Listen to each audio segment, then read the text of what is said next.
Hi, my name's Brooke, and today we're going to talk about how we can best utilize, support, and engage volunteers as a staff team at the YMCA Supportive Housing Campus.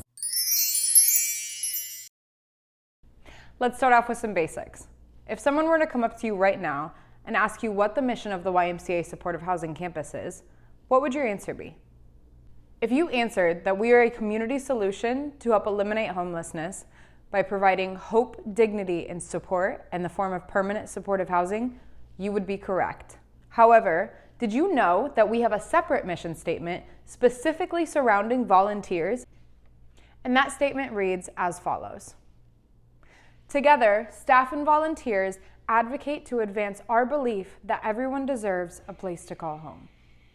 Volunteers allow us to transgress past basic need services through supporting on and off-site opportunities that better create a dignified and supportive space of stability and personal growth for our residents. Now, while I don't expect you to memorize that whole thing, I do want you to understand how deeply embedded and important volunteers are to the core of our mission. So, let's start by thinking about a few programs that would not be possible without the support of volunteers.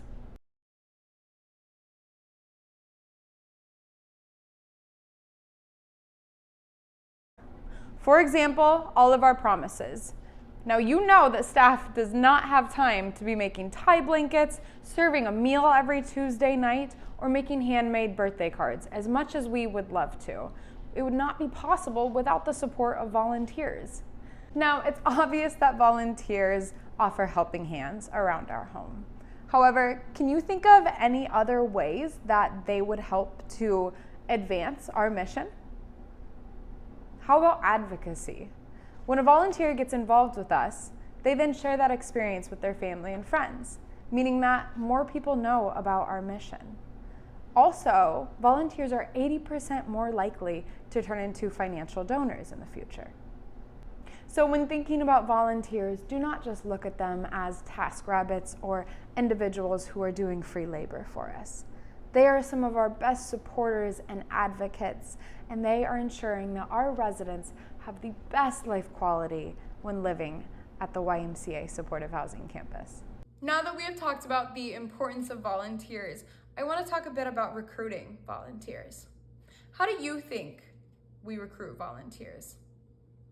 Well, the first thing that may come to mind is social media, right? Maybe on Facebook or through our e-newsletter. Maybe they saw our Volunteer Matters page on the Des Moines YMCA website. Maybe they came in and asked about it and we handed them a connection card. But how do you think that we recruit our longest lasting volunteers? Take a moment to think about how we recruited folks such as Carla and Tammy here. We have recruited some of our longest lasting, most dedicated volunteers from already existing ongoing volunteers. And this is why it is so essential that we are ensuring that our volunteers are having an engaging and impactful experience each and every time they walk through our doors. And now we're going to go over a few different ways that you can help us out with that. The best way to engage our on-site volunteers is through an interpersonal connection with them. For our ongoing volunteers, you can find information about them on the ongoing volunteer profile, which is located in the Community Engagement Drive under Data Tracking. You'll see a photo of them, you'll learn their name, and even some fun facts as well. So next time you see them, say hello, introduce yourself, ask them what they're doing that day. Just take 30 seconds to let them know how that is going to make an impact. In addition to that interpersonal connection, try to always have a nugget on your brain, something positive that you've seen at the Supportive Housing Campus that week, or something that really touches your heart about working here. Be sure to share that with the volunteer. It's always great when you can bring up your why. For those off-site volunteers, we want to ensure that their experience when they are dropping the items that they created off to us, that we are letting them know how it's going to make an impact. For example, we have an individual who signs up to make sandwiches to help alleviate food insecurity in our home. They walk in, they say they have the sandwiches, Talk to them, ask them their name, ask them if they've ever done this before. They may have been doing this for 6 months, or it could just be their first time. But regardless, let them know how important their efforts are. No matter how a volunteer is coming to us, we need your help to ensure that they remain engaged and impacted by the work that they are doing. This is how we keep our retention rates high and our volunteers coming back to us.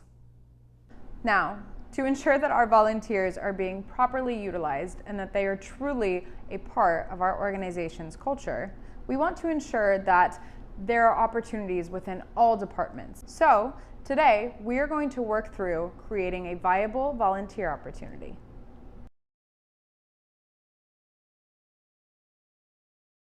Feel free to pause this video if you need more time in between questions. First up, what is something that you think the supportive housing campus needs to offer that we're not already, or what is something that you need help with?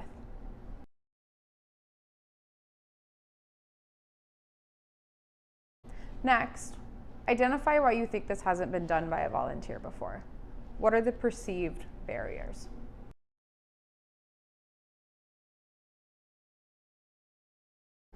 What is the time commitment for this opportunity? When does it take place? Is there flexibility? How often does it take place?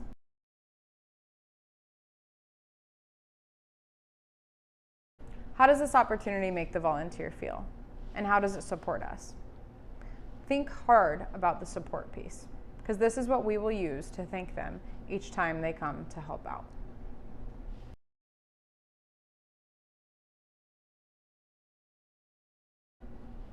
What is the level of supervision that is needed for this opportunity? Is it high, meaning that we need to be by their side the entire time? Is it medium? Maybe we need to check in a couple times, once or twice, as they're doing their shift. Or is it low? Do they come in, do their thing, and then say bye to us when they leave?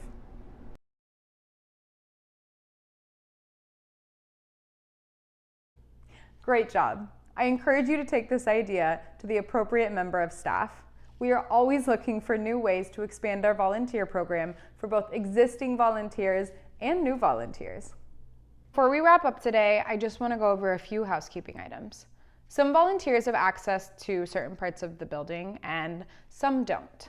If you're ever confused as to what certain volunteers have access to or what areas they're comfortable in, just go ahead and check out their volunteer profile, again, in the community engagement folder under data tracking.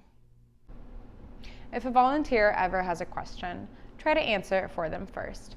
If you cannot, please point them to the appropriate person.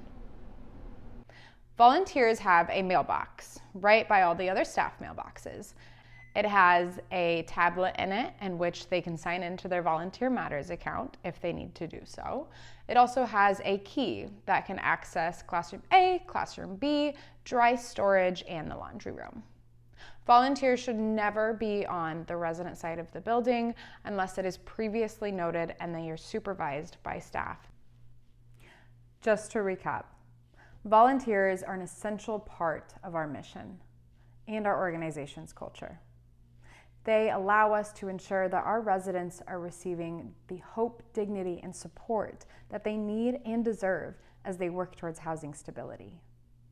You are vital to ensuring that our programs are expansive across all departments and that our volunteers are feeling engaged and impactful each time they walk through our doors. I hope you are feeling more confident regarding our volunteer program. You are an important piece of making this program possible and ensuring that our volunteers are having a great time when they are either on site with us or supporting us in some way off site. If you have any questions at all, reach out to the Community Engagement Director.